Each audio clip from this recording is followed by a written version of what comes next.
बिस्मिल्लाहिर्रहमानिर्रहीम। मेरा नाम है आरिफ और आप देख रहे हैं पर्सनल पोइट्री।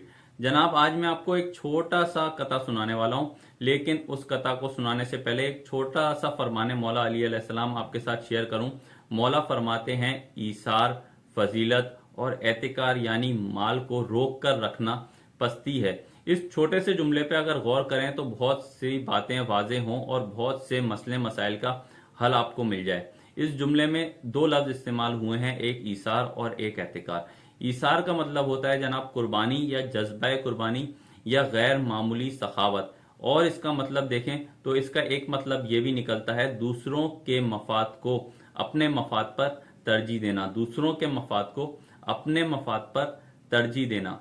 और एहतिकार की बात करें तो इसका मतलब है जखीरा अंदोजी।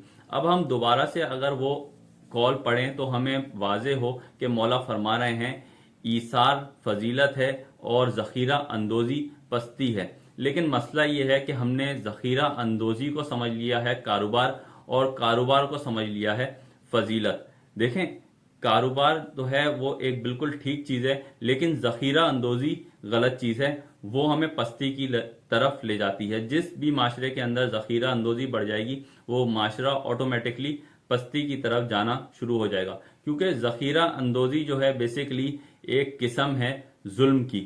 एक और बात मैं आपको यहाँ पे बताऊं कि गरीब के अंदर अमूमन तौर पे, अमूमन बात कर रहा हूं मैं, ये कोई स्पेसिफिक बात नहीं हो रही, अमूमन तौर पे ये देखा गया कि जो कुर्बानी की सिफत होती है ईसार की वो गरीबों में ज्यादा होती है और जो जखीरा अंदोजी की सिफत होती है वो अमीरों में ज्यादा होती है। तो ये मेरा एक छोटा सा तज्जिया समझ लें आप है। आपकी क्या राय है ये मुझे नहीं पता, आप अपनी राय कमेंट में बता सकते हैं। अब मैं चलता हूं वो कथा की तरफ जो मैंने आपको सुनाना था, तो कथा शुरू करते हैं। जुल्म पर जुल्म हुए जा रहे हैं, जुल्म पर जुल्म हुए जा रहे हैं, लोग गुर्बत से मरे जा रहे हैं। जुल्म पर जुल्म हुए जा रहे हैं, लोग गुर्बत से मरे जा रहे हैं दौलत के अंबार जिनके कब्जे में, हैं दौलत के अंबार जिनके कब्जे में, वो गरीब की दौलत से जले जा रहे हैं। जनाब, ये एक छोटा सा कथा था जो मैंने आपको सुना दिया।